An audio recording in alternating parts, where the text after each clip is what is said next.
Hi, students. What I'm going to go over today is the second half of the excitation contraction coupling process. So what happens to the impulse once it hits the muscle? So let me go ahead and share my screen. Excuse me.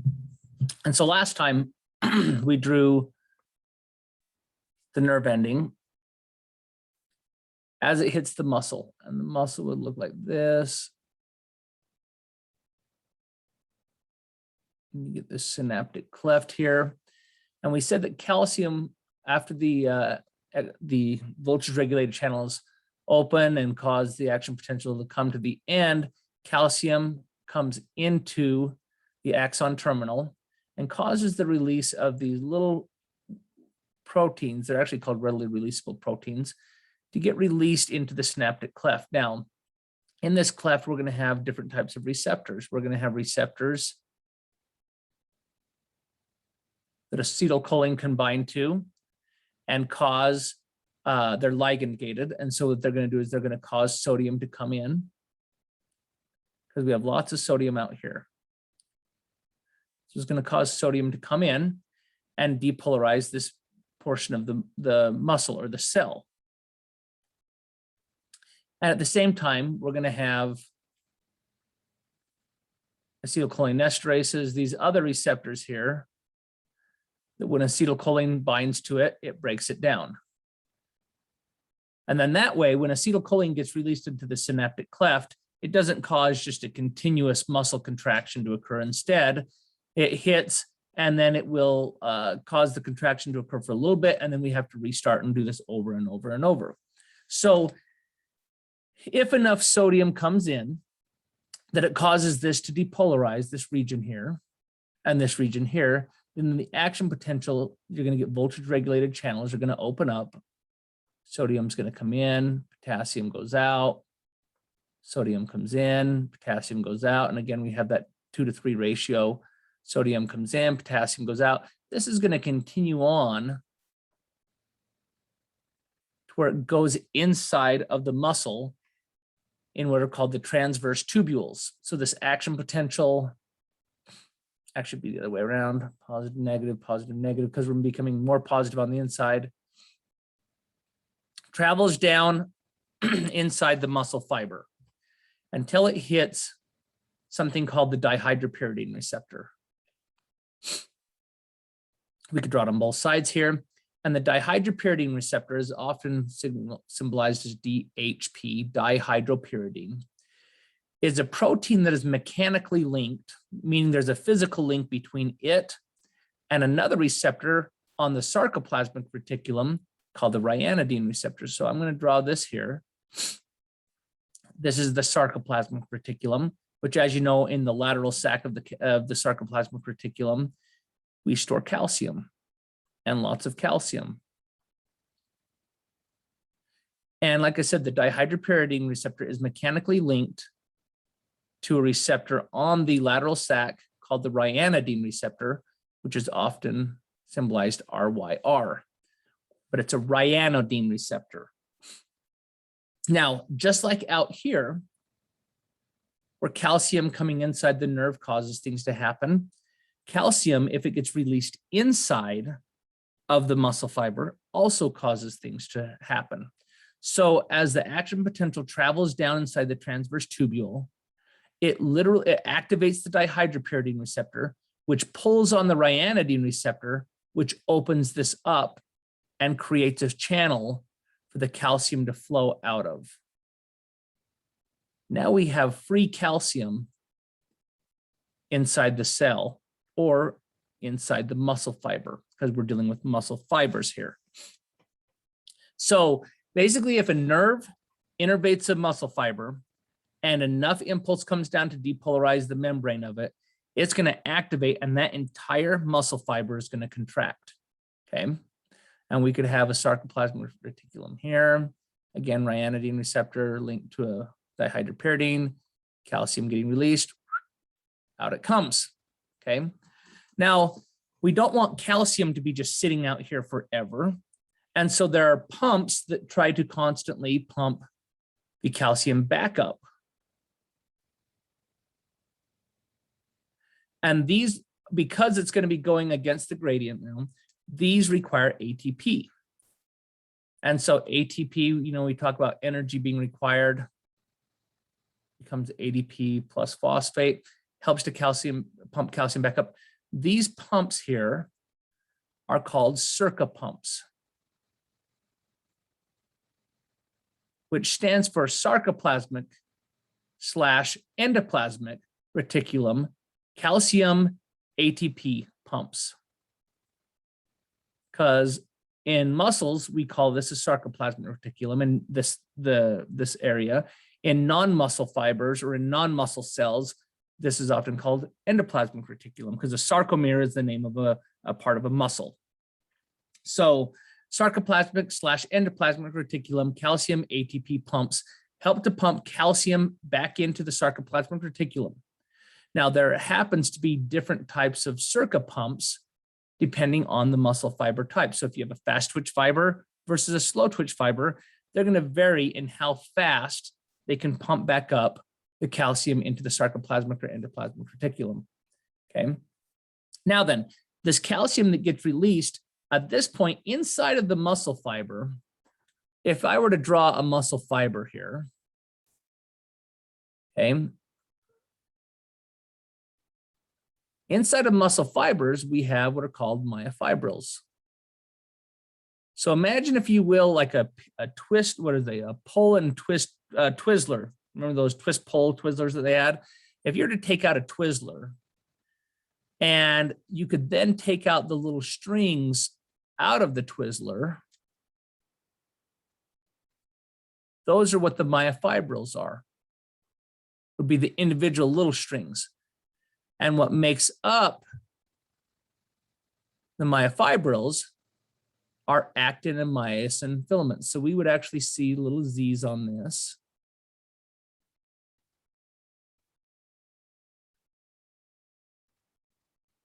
And these Z's together would make us be able to see Z's on the muscle fiber. And we're going to have different zones in here. And hopefully this is starting to ring a bell. And we'd also have a Z disc here. And you get the pulling that direction. Okay. So if we do a close-up of the myofibril and what makes up the myofibril here, we would see something that looks like this. We're going to have an M line, and off of that is going to be myosin.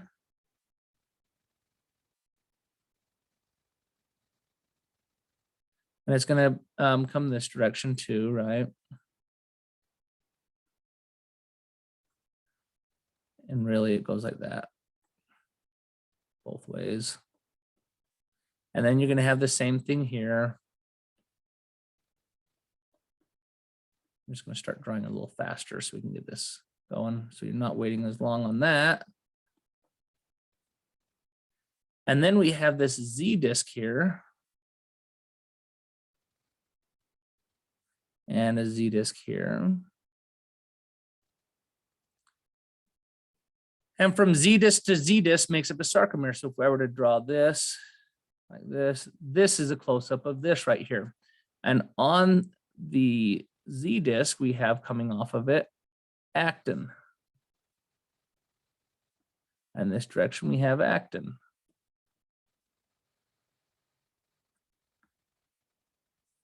And actin are globular proteins that are linked together.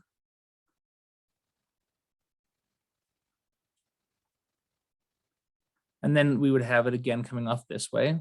And we would have another M line with myosin, right? And this continues on along this muscle fiber, or myofibril, and also along the muscle fiber. Okay, so when calcium comes, I'm now going to do a zoom close up of this right here. And if I were to look at that actin, it's going to look like this.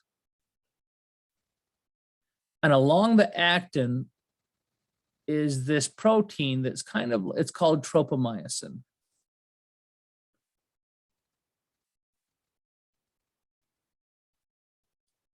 Okay, and then on the tropomyosin, our little proteins called troponin.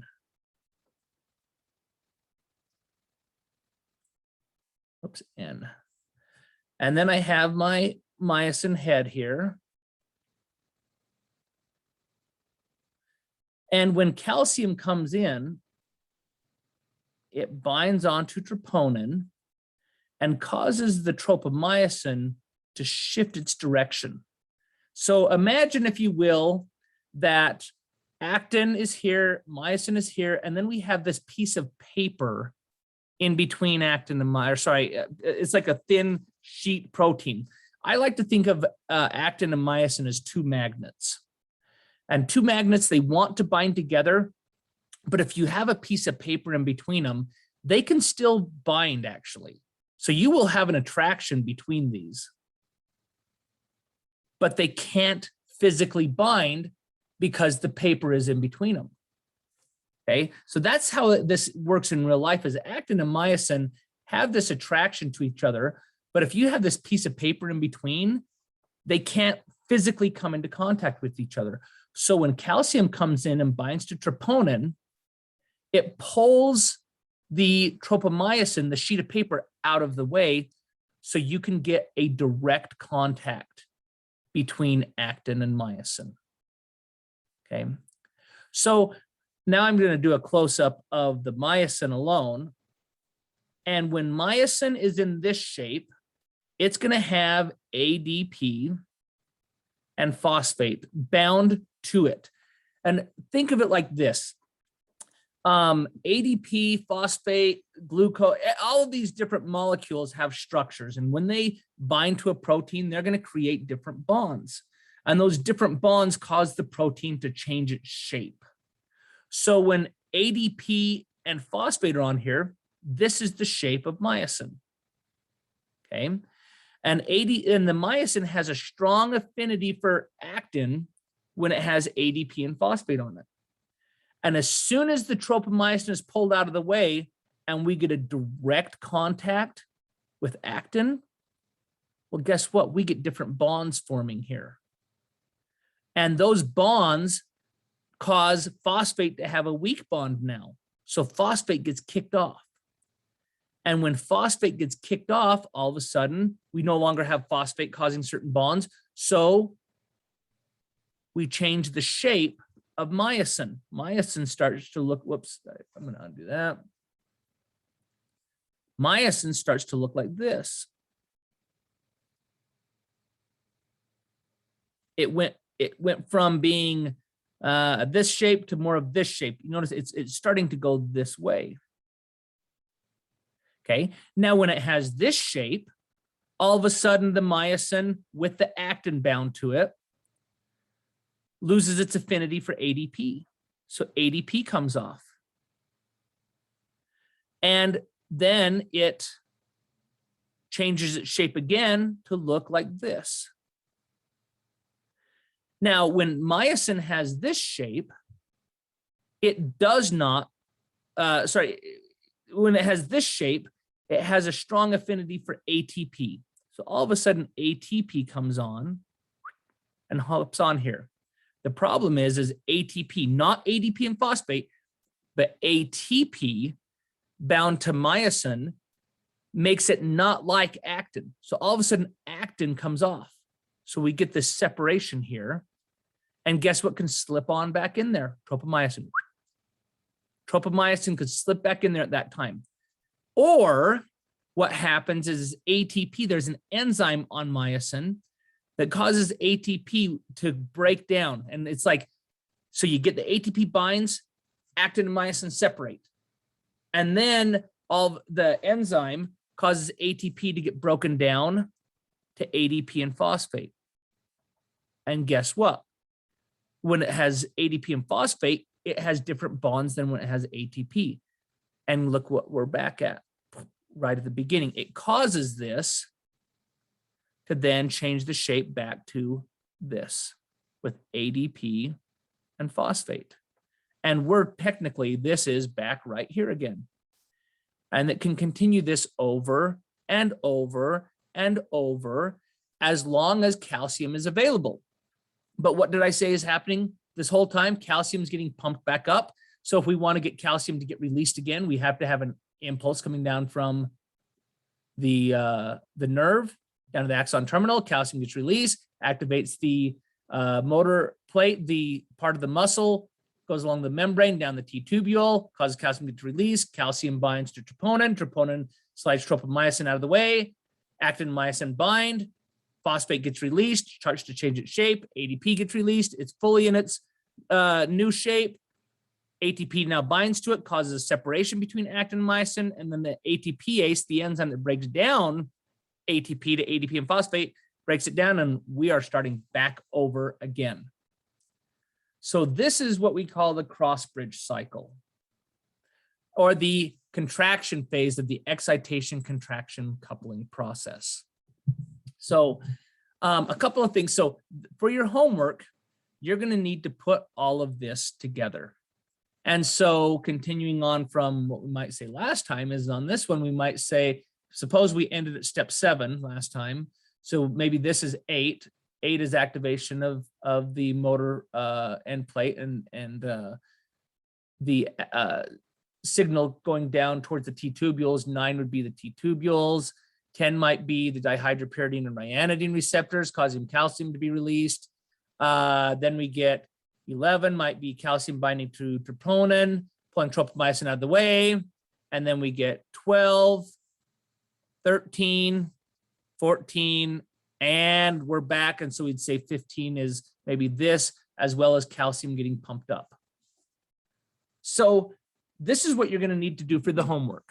So now if we start looking at some of the things that were unique about the different muscle fibers. Last time we talked about fast twitch nerves and slow twitch nerves. And fast twitch nerves have, if you will, they're bigger in diameter. Well, we see similar things, differences in between muscle fibers. So if I had, I'm going to go like this, and we're going to go new here, file, new, don't save. So if I have a muscle, and inside the muscle I have fascicles, and inside the fascicles I have fibers, and inside the fibers I have myofibrils.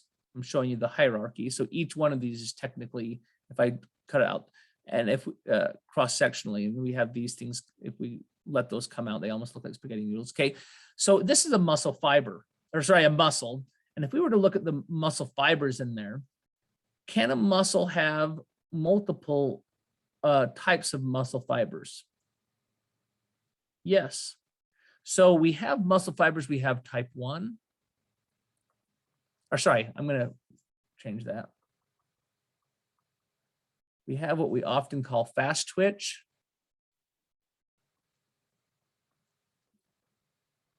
And we have slow twitch.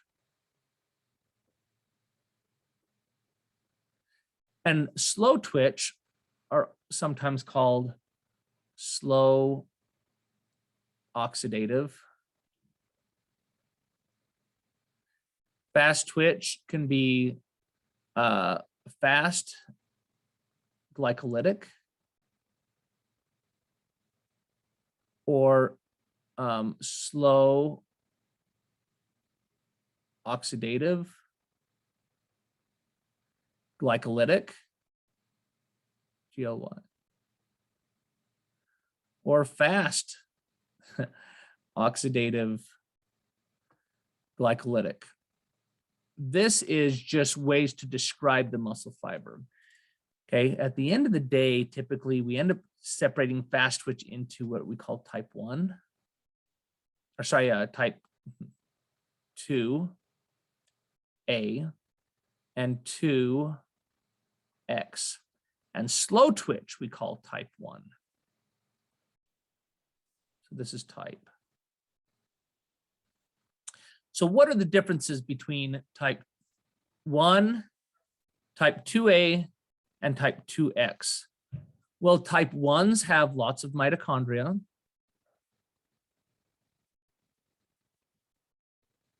Mitochondria. They have great blood flow.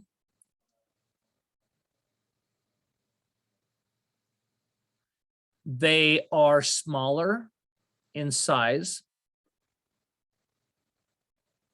They have lots of pyruvate dehydrogenase because they have lots of mitochondria.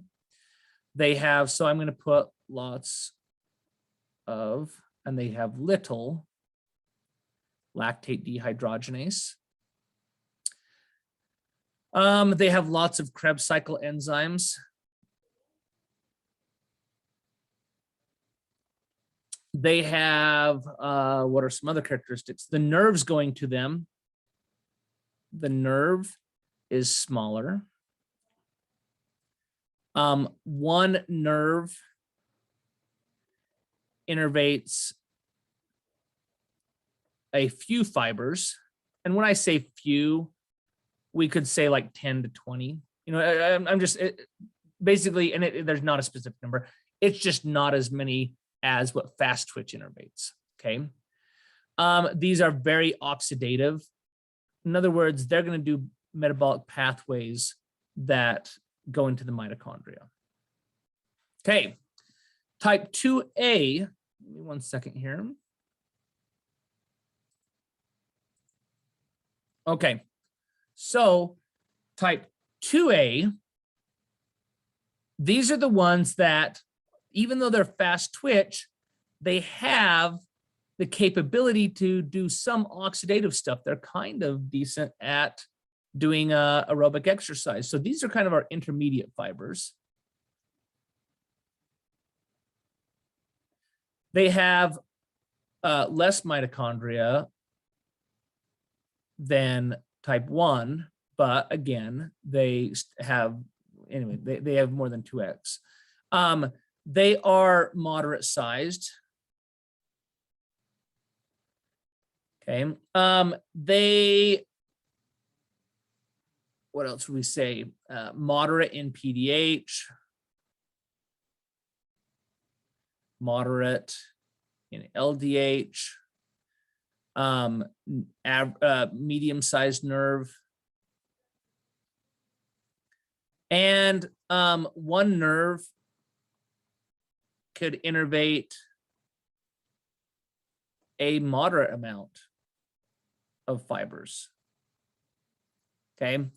Now, these ones, when we think of exercise, these ones that are the ones that are often recruited when we're doing fast sprints, when we're doing near all out exercise, we're going to see 2As being recruited.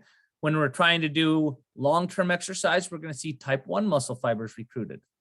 And then finally, we get the fast glycolytics. Again, these ones have little mitochondria.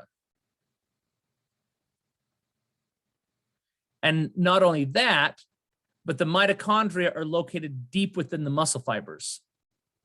So deep mitochondria. Makes them hard to get oxygen to. I should say type 1 have superficial mitochondria.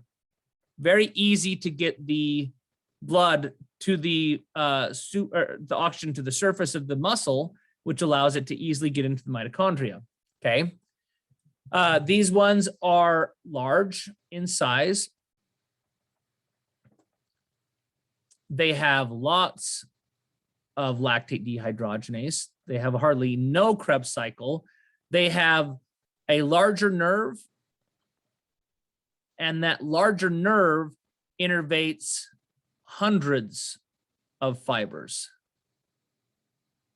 We'll talk about that in just a little bit, okay? And then the last thing is the myosin. So when we draw this myosin here, it's not just that there's more blood flow, the nerve gets there faster, there's differences in mitochondria. There's actually also differences in the type of myosin, specifically the head on it.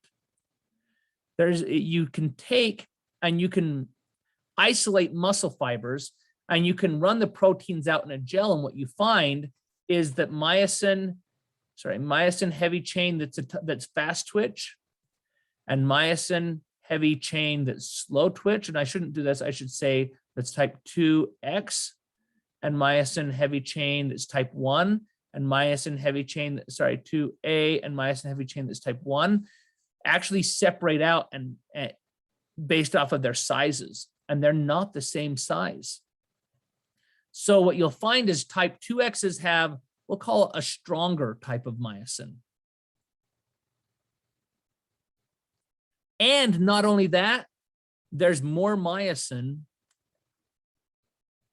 per square inch. So in other words, it's more packed in there. They're packed in there tight. Why is that a good thing? Well, it allows for more cross bridges to occur. And so it's better force production. So type 1 have a, well, I'm going to say weaker, but that's not the best. It's smaller, really, is what it is. Smaller myosin. Okay. And these ones have an intermediate.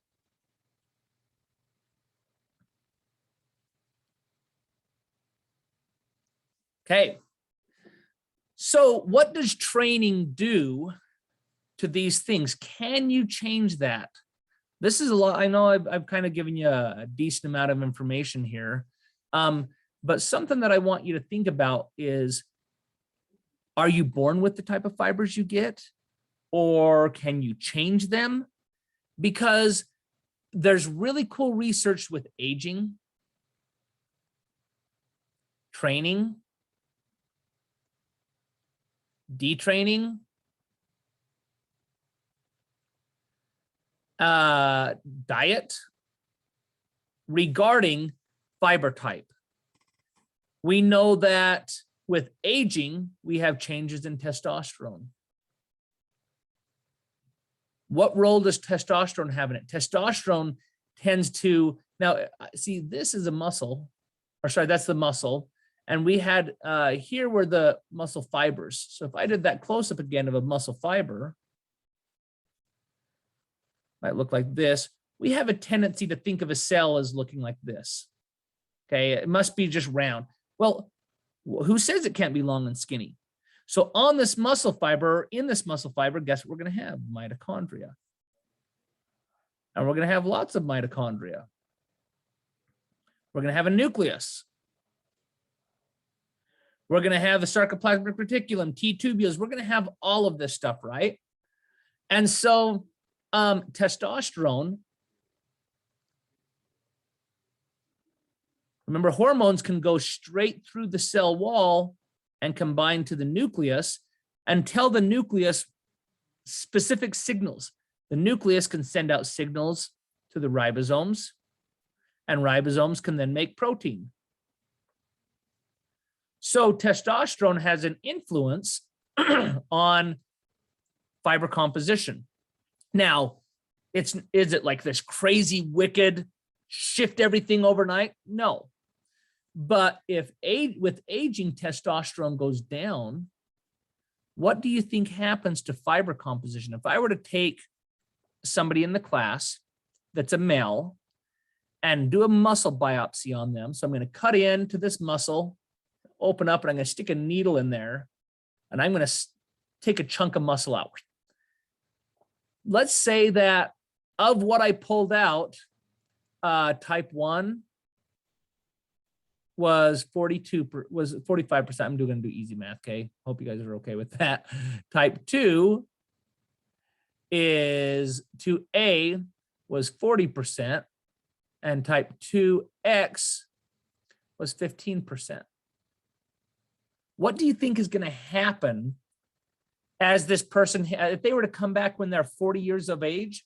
What do you think happens? Okay, based off of what we see happening with testosterone acutely, we're going to see this number go up and these numbers go down.